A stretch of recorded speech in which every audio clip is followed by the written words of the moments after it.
A lot of this isn't going to make sense to you, and I'm sorry about that. I'm just going to start at the beginning, with the house.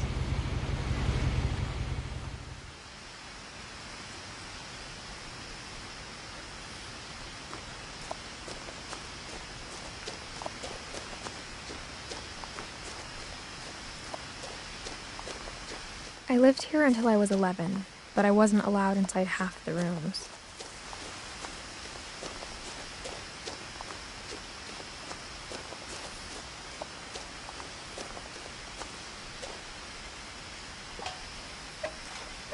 Inside the mailbox were bills from 7 years ago, marked urgent, open immediately.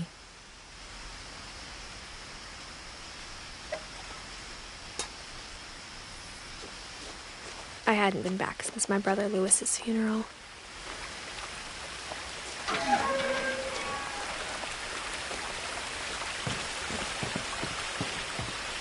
In her will, my mother left me a key, but didn't tell me what it unlocked. Maybe she thought I'd know, or she thought that the mystery would be enough to bring me back.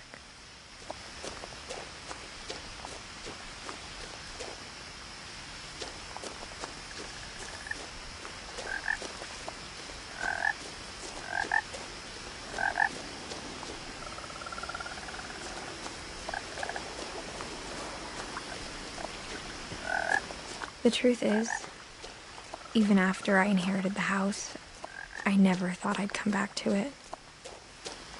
But now I had questions about my family that only the house knew the answers to. The woods around the house have always been uncomfortably silent, as if they're about to say something but never do.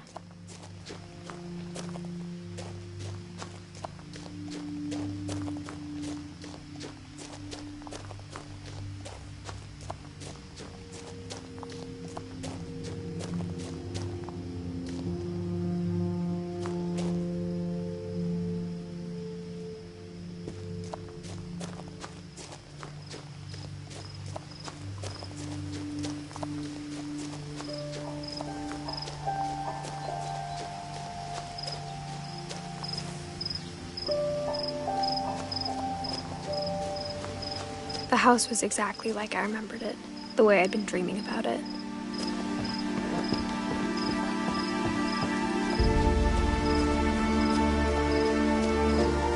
As a child, the house made me uncomfortable in a way I couldn't put into words. Now, as a 17-year-old, I knew exactly what those words were. I was afraid of the house.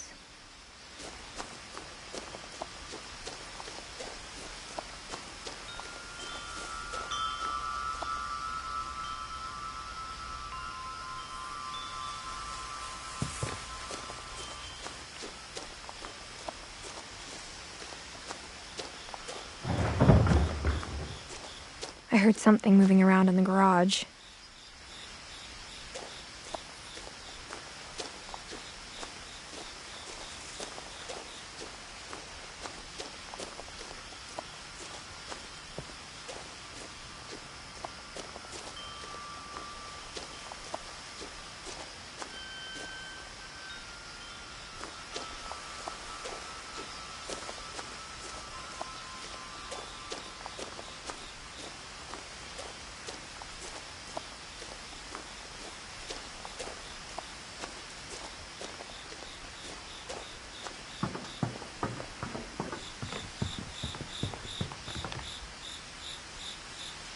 I hoped the key might unlock the front door. It didn't.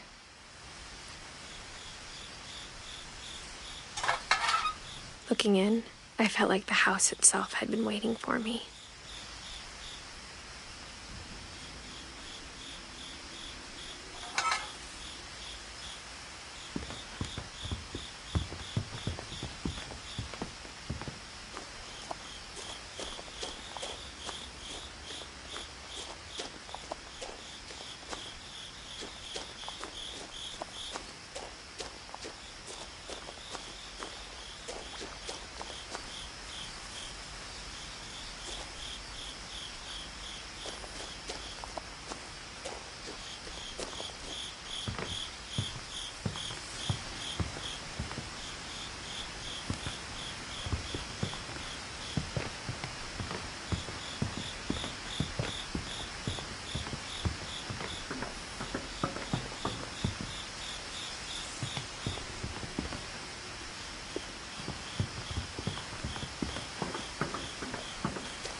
Crawling through the doggy door used to be a lot easier when I was 11. The power had been turned off the night we left.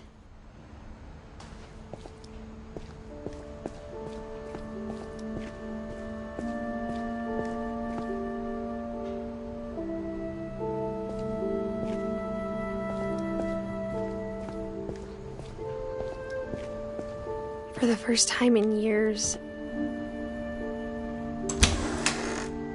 I felt like I was home.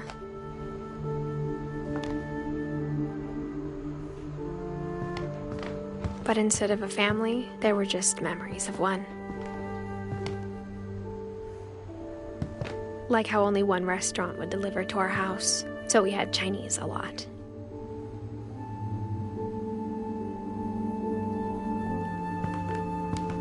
Or how after Louis started working at the cannery, we all got sick of eating salmon. Except our cat, Molly.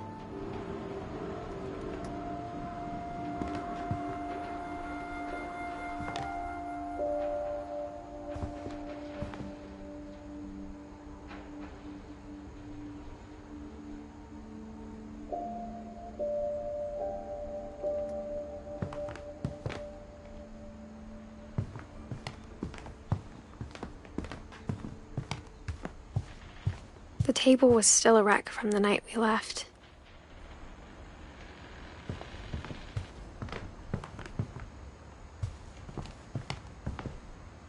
My mom was the only one of us who could imagine Great-Grandma Edie living in a nursing home. It was like a bomb had gone off, killing everyone but sparing the furniture.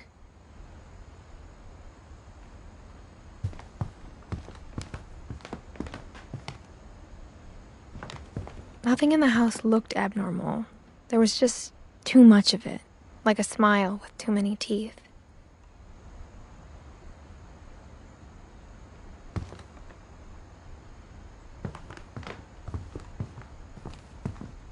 Even the fireplace had a story.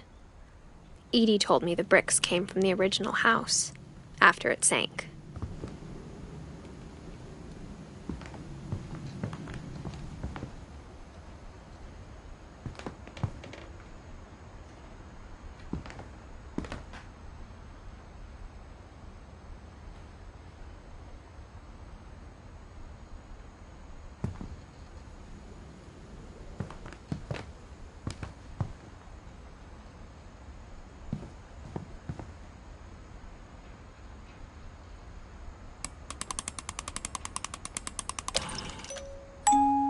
Great-Grandpa Sven built a music box for Barbara, along with the rest of the house.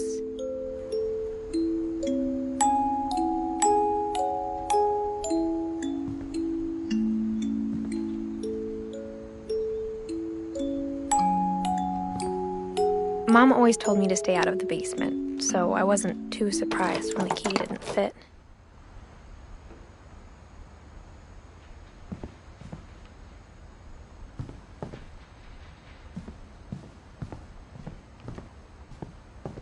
A lot of things got left behind in the whirlwind of that last night.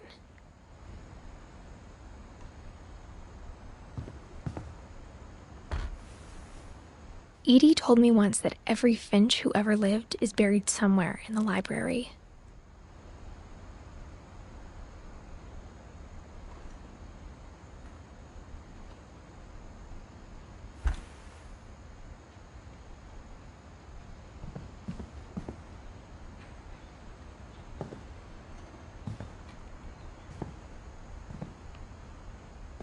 After Milton disappeared, Mom sealed up all the bedrooms.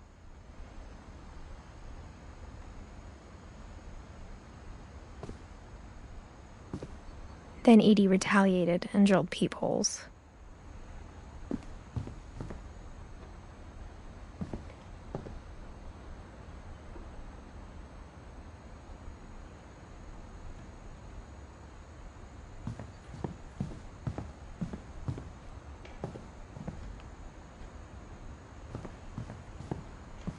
I spent a lot of time playing in Great Uncle Walter's room. I think my mom sometimes regretted not sealing it up.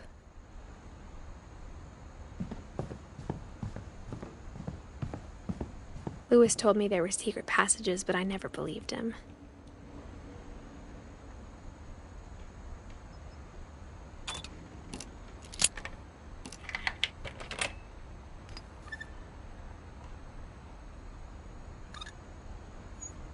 Turns out, my mom was really good at keeping secrets.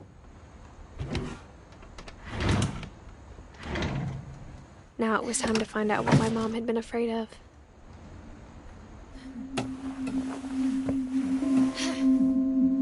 From the paintings on the wall, it was clear my brother Milton had been here before me.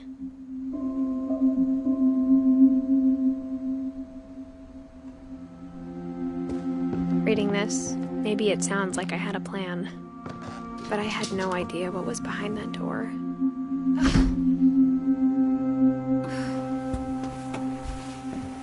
Just like I had no idea where all this was gonna lead.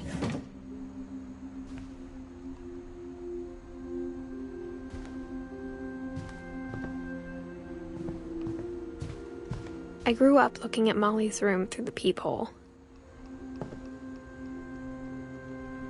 Being inside for the first time, I felt like I'd stepped behind a painting.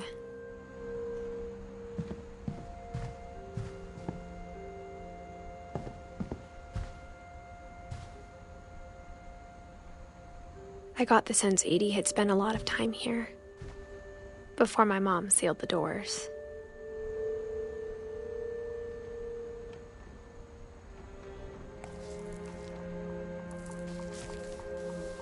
December 13th, 1947. Dear Diary, I'll be gone soon, but I wanted to tell somebody about what's gonna happen. It started when Mom sent me to bed without dinner. I woke up and I was starving, so I looked around for something to eat.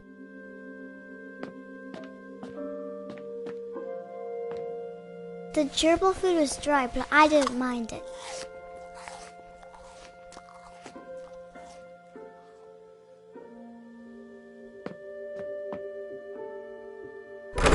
Mom, can I come out now? Sweetheart, it's late. Go to sleep.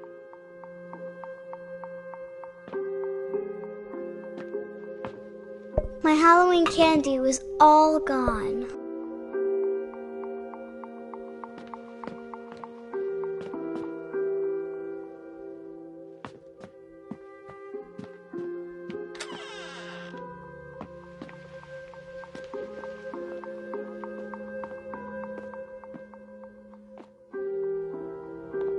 I kept eating and eating.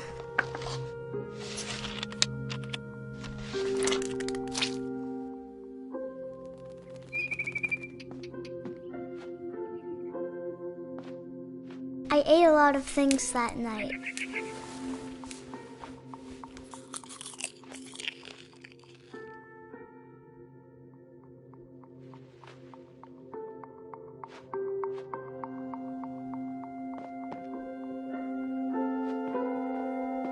Then I heard chirping outside my window. It was a barn swallow going back to her nest. I reached out for her.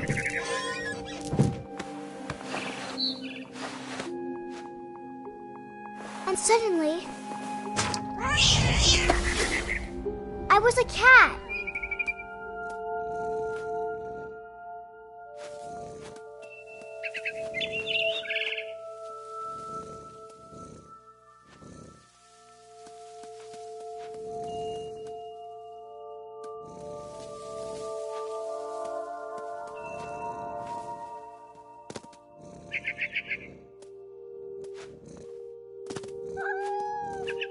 I tried to be quiet, but the bird was really scared.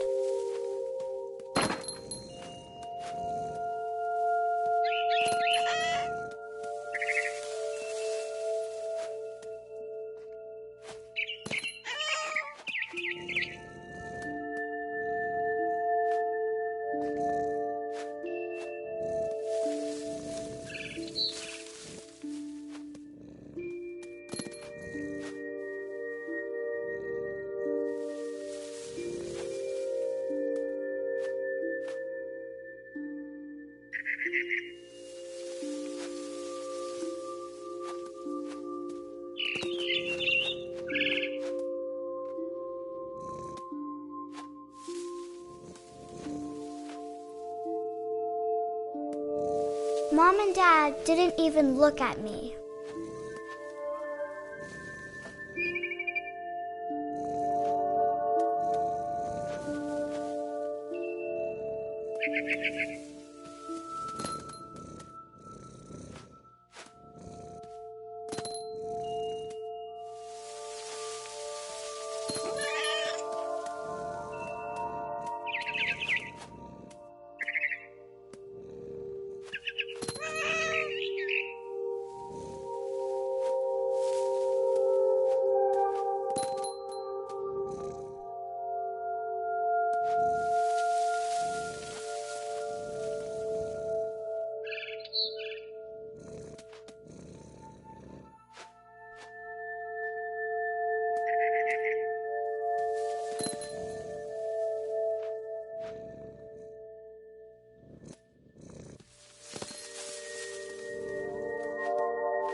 I jumped and I almost got her.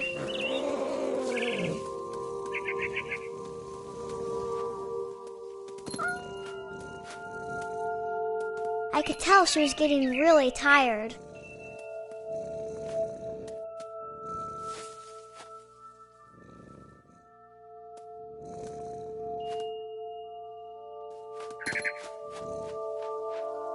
Now I was up in the big tree. I promised Dad I wouldn't climb it anymore. All I cared about was eating that mama bird.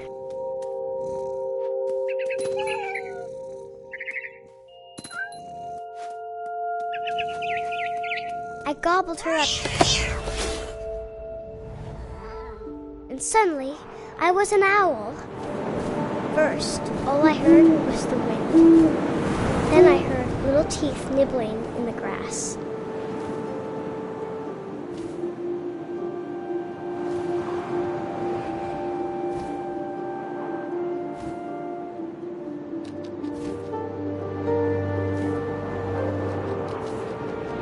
Rabbits.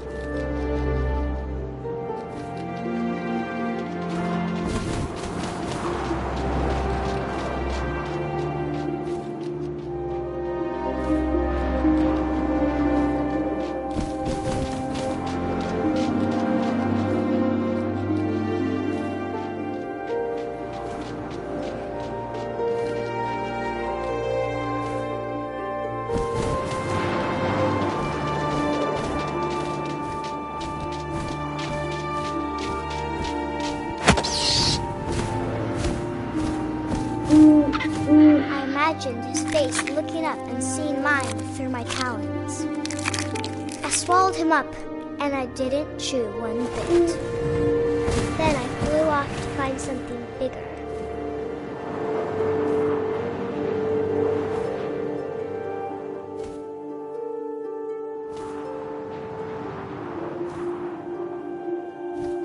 A mama rabbit.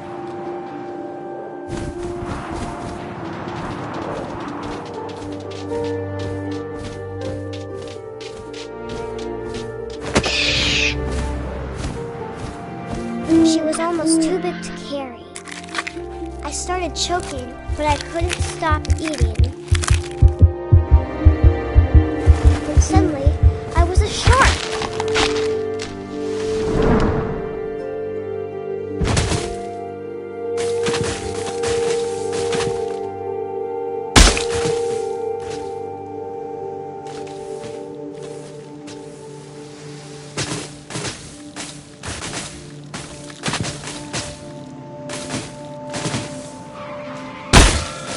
I rolled off a cliff and into the ocean. Now, I was hungrier than ever.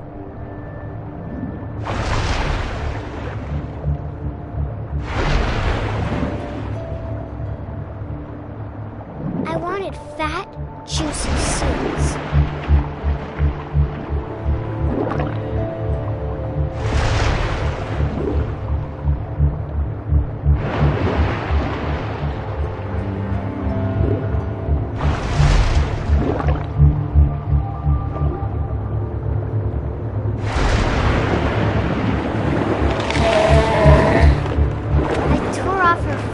And it tasted really good.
realized everything had changed.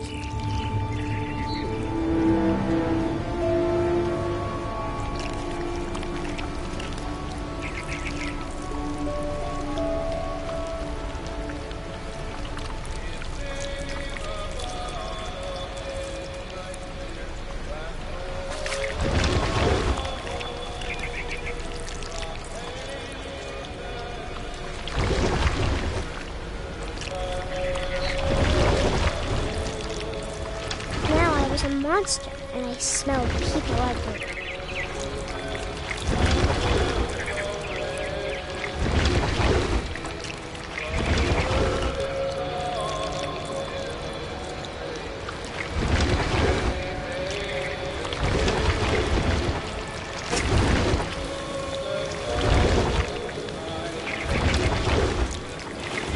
I was big, but I moved real quiet.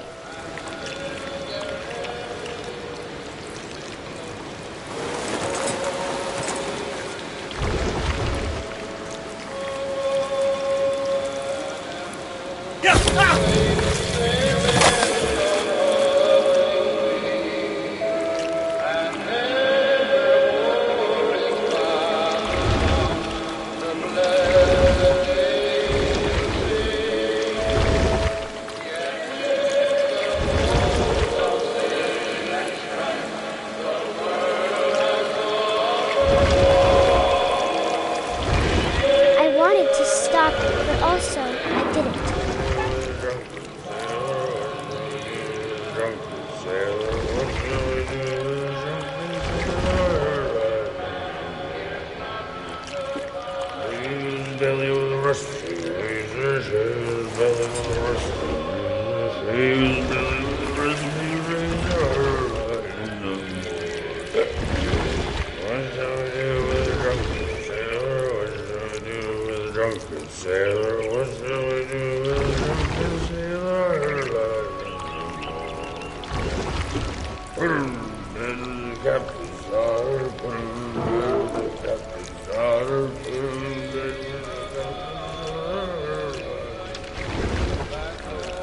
After the last passenger, I was still hungry. And to cross the water, I smelled something new. Something I had to have, so I swam towards it.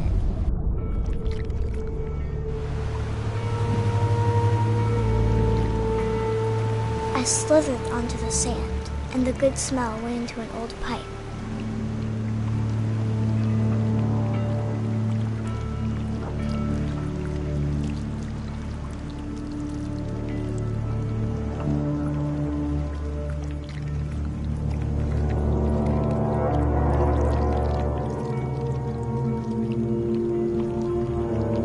I got closer and closer.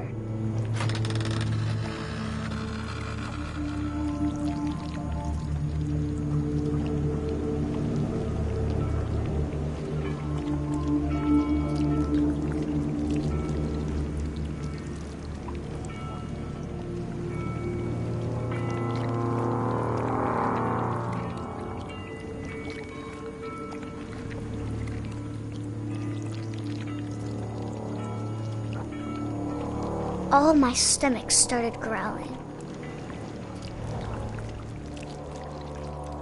And suddenly, I was me again.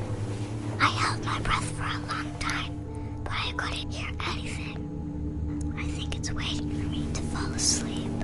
But it's not going to wait much longer. It needs to feed, and we both know I will be delicious.